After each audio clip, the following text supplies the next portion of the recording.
que mais vocês querem saber? Me Não, conta. aí assim, ó. Claro, você já passou do meu ponto aqui. Vamos voltar um pouquinho. Quando você começou. Porque antigamente não era ensino médio, né?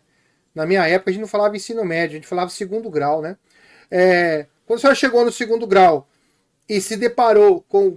Porque assim, quando você pega aquele monte de disciplinas, e eu vi que você já tinha uma predisposição já para humanas, né? Mas quando você pegou aquele monte de disciplina, começou. No ensino médio você tem um monte de, digamos assim, um chamariz para a pessoa saber como é que, mais ou menos, como é que funciona a faculdade. Porque até a oitava série você estava lá, né? Tudo muito a conta-gota. E a pessoa depende muito dos professores. Já chega no segundo grau, pelo menos na minha época, você tinha que. Aí dali para frente, realmente você estava estudando, realmente você. E eu tive azar de nunca tive formatura de nada. Na minha oitava série acabou a formatura na minha escola, depois no segundo grau acabei parando. Mas a pergunta é essa: quando você se deparou com aquele monte porque várias matérias foram começando a se separar, né? E quando você viu, como que foi o seu encontro com o ensino médio? Então, veja bem, seria cômico se não fosse trágico a minha entrada no ensino médio pelo seguinte: eu fui meio que perseguida por uma freira, né? Eu tive a sorte incrível de que ela me acompanhasse como professora do segundo. Ela não tinha nono ano, né? Mas para quem tem a linguagem de hoje, do segundo ao nono ano. Sim. Então, era assim, era terror em cima de terror Ah, todo meu... ano. Então, eu falei, eu preciso me livrar dessa criatura, porque eu sabia que ela ia dar aula também no ensino médio. Então, no colégio que a gente estava, só tinha, naquela época, tem um pouquinho de idade, não me importo de falar isso, você tinha no ensino médio duas opções, ou era o clássico ou era o científico, né? Ah, sim. Então, eu não queria nem uma coisa nem a outra. Então, eu disse para meu pai, eu quero fazer escola normal, vou fazer magistério. Você nunca gostou do que sua mãe faz? Mas vai ser ótimo. Por quê? Porque eu sairia dali e eu iria para um outro colégio e eu nunca mais veria aquela criatura. Deus a tem em bom lugar, mas era o terror da minha vida. E aí foi que Mandar um abraço aí pra minha mulher aí que tá ajudando ali, ó. A Lídia tá ajudando ali no chat. Obrigado, Lídia. Vamos lá. eu fiz eu tive um encantamento com isso. E também a turma era muito legal. E nós temos encontros até hoje daquela turma que se formou no magistério. Então, foi uma coisa assim que não foi uma difusão, uma coisa enorme em muitas disciplinas. Nós tínhamos muitas aulas práticas e isso me encantou demais. E aí eu comecei a estagiar em escola. Eu comecei na escola Waldorf, que era uma coisa encantadora e é ainda, né? Já faço, Mary, na sequência que eu já faço a pergunta da Mary, ela tá bem na sequência da minha aqui. Pode continuar. E aí, depois, eu fiz uma imersão muito grande na filosofia, no método, no trabalho da Maria Montessori.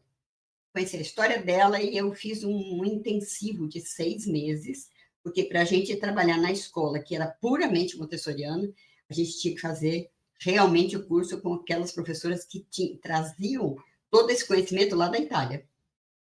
E aí, foi uma experiência incrível, diferente. E aí, eu comecei a entrar por essa senda da educação. Né? Ah, Eu sim. queria ser jornalista, na verdade, porque eu adoro escrever. Então, vamos Mas, colocar aqui, vou colocar a sequência aqui da pastora Mary, pastora do Caminhando com Jesus. Ela está assistindo lá, ela fez a pergunta: qual o momento da sua vida que você decidiu ser professora e o que você acha sobre o valor dos professores em sala de aula nos dias de hoje? Fala em questão de respeito, aluno versus professor, professor versus família. Olha, que legal essa pergunta. Obrigado, pastora. É contigo agora. Vamos lá. Se tiver mais alguma pergunta da minha trajetória, eu posso falar, mas vamos lá.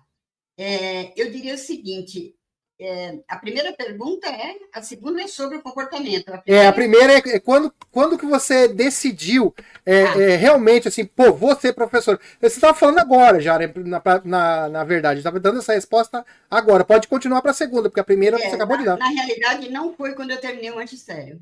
Quando eu terminei o magistério, eu entrei numa estatal e comecei a trabalhar. E aí eu entrei na universidade.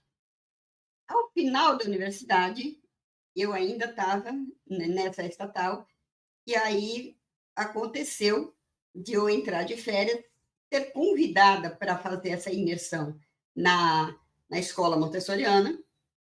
E aí, isso é que mudou, isso é que me encantou, não é? Porque eu sempre quis trabalhar com pessoas, que o que eu fizesse fosse algo para o bem de alguém, né? Mas eu tinha muito que me trabalhar antes disso. Mas no começo eu não sabia.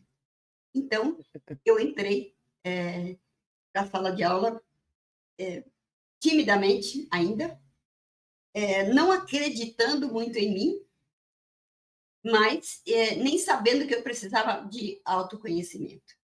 Porque autoconhecimento, na verdade, ele não tem CEP, né? Ele está dentro de nós. Mas eu demorei para descobrir isso aí.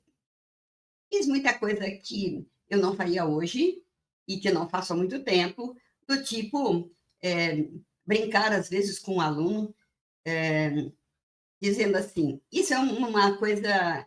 Em parte, eu não tenho nenhum problema de falar isso, porque eu tinha 19 anos. Então, 19 para 20 anos, eu estava verdinha na educação. E foi a época que a gente colocava a lição de casa na lousa, os alunos estavam na educação física, e quando eles voltaram, estava tudo na lousa, eles teriam que copiar para levar para casa. Não tinha essa coisa de tudo que nós temos hoje.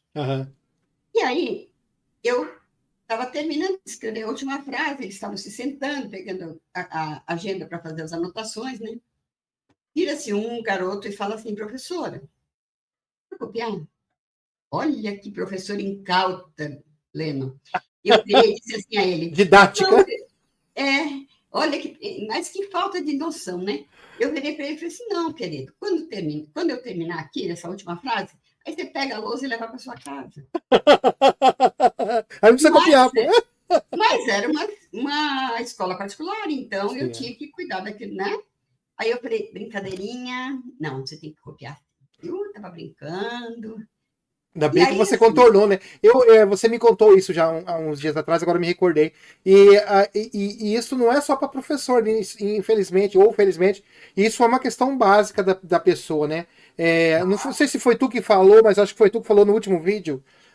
Vou pular aqui só para que está no contexto para você que está assistindo. Eu vou responder o que isso. A professora Cecília, ela tem um canal, tá? Que é o Educacer, tá aqui embaixo dela ali, ó. @Educacer, se você procurar no YouTube, você vai encontrar ali o Educacer. E você comentou, né? Não sei quem estava com você andando na rua, a pessoa ia passando e ele falou, pô, tá passeando, vida boa, e o cara tava vindo do velório da mãe. Então isso é uma coisa que a gente, com o tempo, só a maturidade mesmo é que traz. Quando a gente é novo, né? Você quer fazer grau, você quer fazer presença, você quer... E acaba fazendo. Mas pode continuar, professora. Acaba dando esses furos. Mas esse colégio foi uma grande escola para mim. E respondendo à pergunta que foi feita sobre o comportamento de alunos hoje, alunos que são agressivos, etc. Alunos versus professores e professores versus família. Eu também quero falar um pouquinho depois da senhora. Perfeito. Olha, eu diria o seguinte, só para a gente começar, a gente não tem a cultura da prevenção. Eu diria que, com absoluta certeza, por trás de todo comportamento tem um sentimento. E por trás de todo sentimento tem uma necessidade. Então, quem não tem um comportamento muito aceitável, que não está no padrão, essa criatura certamente está pedindo socorro. É preciso saber ler as atitudes, as feições, os olhares, porque o corpo fala. E ele, quando se cala, a alma explode e ele adoece. O último recurso é o silêncio, né? Exato. Então, a gente tem que estar mais, volto a dizer a frase do Fernando Pessoa, enquanto Ricardo Reis, põe-te inteiro naquilo que fazes.